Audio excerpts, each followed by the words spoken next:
Doctor Yunus Elon মাস্কের virtual বৈঠক, বাংলাদেশে স্টারলিংক আনার বিষয়ে আলোচনা। ট্রাম্প মোদি বৈঠকে বাংলাদেশ প্রসঙ্গ কথা এগোয়নি। সংস্কার নিয়ে আলোচনাকাল থেকে নতুন ব্যবস্থায় ফ্যাসিবাদ মাথাচাড়া দিতে পারবে না মন্তব্য উপদেষ্টা আদিলুরের। ঐক্যবদ্ধ থাকার আহ্বান আমানের। চারুকলার বকুলতলায় বর্ণিল আয়োজনে ঋতুরাজ বসন্ত বরণ, শিশু প্রহরে খুদে পাঠকদের পদচারণায় মুখর বইমেলা।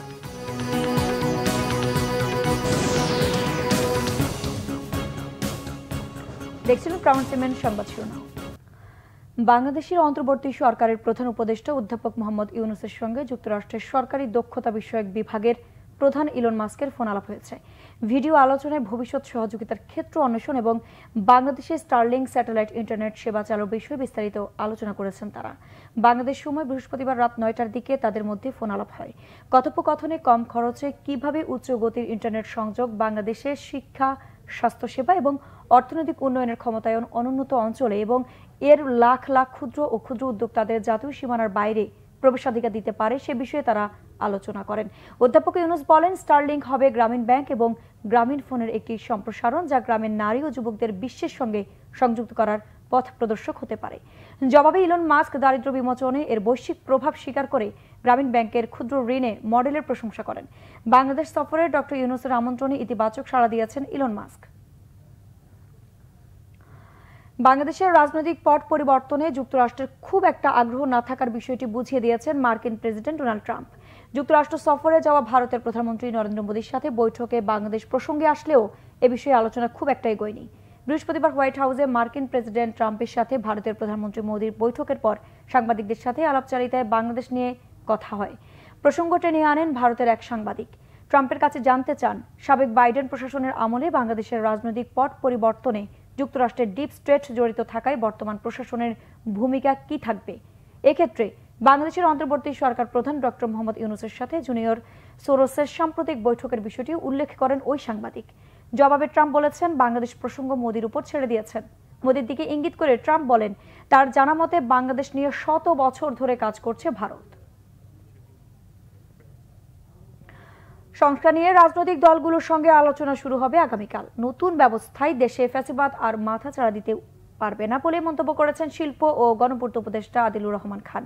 স্বৈরাচার প্রতিরোধ দিবস উপলক্ষে রাজধানীর শিক্ষা চত্বরে স্বৈরাচার পতন আন্দোলনের শহীদদের প্রতি শ্রদ্ধা জানান 90-এর ছাত্র আন্দোলনের নেতাকর্মী, সমাজতান্ত্রিক ছাত্র ফ্রন্ট, স্বৈরাচার বিরোধী ছাত্র পরিষদ, বিপ্লবী ছাত্র মৈত্রী, পাহাড়ি ছাত্র ফ্রন্ট সহ বিভিন্ন সংগঠনের নেতাকর্মীরা। এ সময় বক্তারা বলেন, 90 এবং 24-এ স্বৈরাচার পতনের আন্দোলন একই সূত্রে গাঁথা। সব ষড়যন্ত্র মোকাবেলা করে সকল রাজনৈতিক দলকে ঐক্যবদ্ধ থাকার আহ্বান জানান সাবেক ডাকসু নেতা, বিএনপি চেয়ারপারসনের উপদেষ্টা আমানুল্লাহ আমান।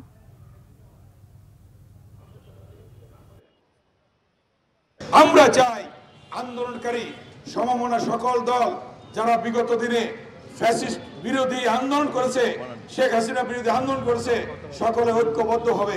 আগামীতে একটি গণতান্ত্রিক সরকার কায়েম হবে এবং বিএনপির ভারপ্রাপ্ত চেয়ারম্যান জনাব তারেক রহমান যেটা বলেছেন যে আগামীতে যে নির্বাচন হবে সেই নির্বাচনে আন্দোলনকারী বিগত দিনে সকল দলকে নিয়ে জাতীয় সরকার গঠন হবে। আগামীকাল থেকে যে সংস্কার নিয়ে আলোচনা শুরু হবে রাজনৈতিক দলগুলোর সঙ্গে, এই সংস্কারের আলোচনা দেশে একটা গণতান্ত্রিক ব্যবস্থা প্রতিষ্ঠার জন্য এগিয়ে নিয়ে যাবে দেশকে। আমি আশা করি বাংলাদেশ কখনোই আর ফ্যাসিবাদের দিকে ফিরে যাওয়ার সুযোগ রাখবে না। আজ পহেলা ফাগুন, সাজ সাজ রবে প্রকৃতিতে সূচনা হলো ঋতুরাজ বসন্তের। একই সঙ্গে বিশ্বের বিভিন্ন দেশে আজ পালিত হচ্ছে ভ্যালেন্টাইন্স ডে বা বিশ্ব ভালোবাসা দিবস। এসব মিলিয়ে প্রাণের উৎসবে এই প্রতিপাদ্য নিয়ে সকালে ঢাকা বিশ্ববিদ্যালয়ের চারুকলার মুক্তমঞ্চে বসন্ত উৎসব হয়েছে। জাতীয় বসন্ত উৎসব উদযাপন পরিষদের আয়োজনে সকাল 7:30টায় শুরু হয় অনুষ্ঠান। সারেঙ্গি বাদন ও শাস্ত্রীয় সঙ্গীতে শুরু হয় আনুষ্ঠানিকতা। রাগ, সুর, গান আর নৃত্যের তালে তালে বসন্তকে অভিবাদন জানানো হয়। উপস্থিত দর্শক শ্রোতারাও ফাল্গুনের আভায় উদ্ভাসিত হন। বাসন্তী শাড়ি, বর্ণিল পোশাক আর ফুলের মালায় ফাগুনের প্রথম দিনকে স্বাগত জানান তরুণ তরুণী সহ নানা বয়সের মানুষ। উৎসব মুখর পরিবেশ আর সাংস্কৃতিক পরিবেশনার মধ্য দিয়ে বসন্তের আগমনী বার্তা আর ভালোবাসার সুর ছড়িয়ে পড়ে চারিদিকে। বিশ্ব ভালোবাসা দিবস, আজকে এই দিনে সবাই একত্রিত হতে পেরে ভালোই লাগছে, খারাপ লাগছে না।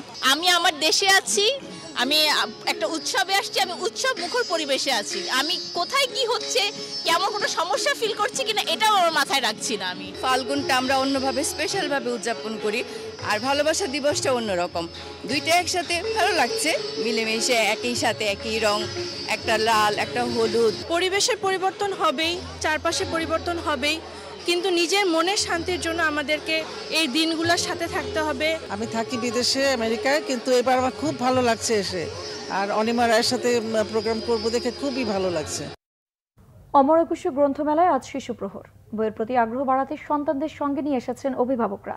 দর্শক, খবর সংগ্রহে রয়েছেন সহকর্মী নাবিল জাহাঙ্গীর। যুক্ত হচ্ছি তার সঙ্গে। নাবিল, বইমেলায় শিশু প্রহরে খুদে পাঠকদের সমাগম কেমন? তাদের মধ্যে উৎসাহ উদ্দীপনা কেমন দেখছেন? আইরিন, সকাল 11টার পর থেকে কিন্তু আমরা দেখছি খুদে পাঠকরা তাদের বাবা মা এবং স্বজনদের সাথে তাদের হাত ধরে কিন্তু শিশু চত্বরে প্রবেশ করেছে। আপনি জানেন যে শুক্রবার এবং শনিবার বইমেলায় বিশেষ আয়োজন করা হয় শিশুদের জন্য, সেটা হচ্ছে শিশু প্রহর।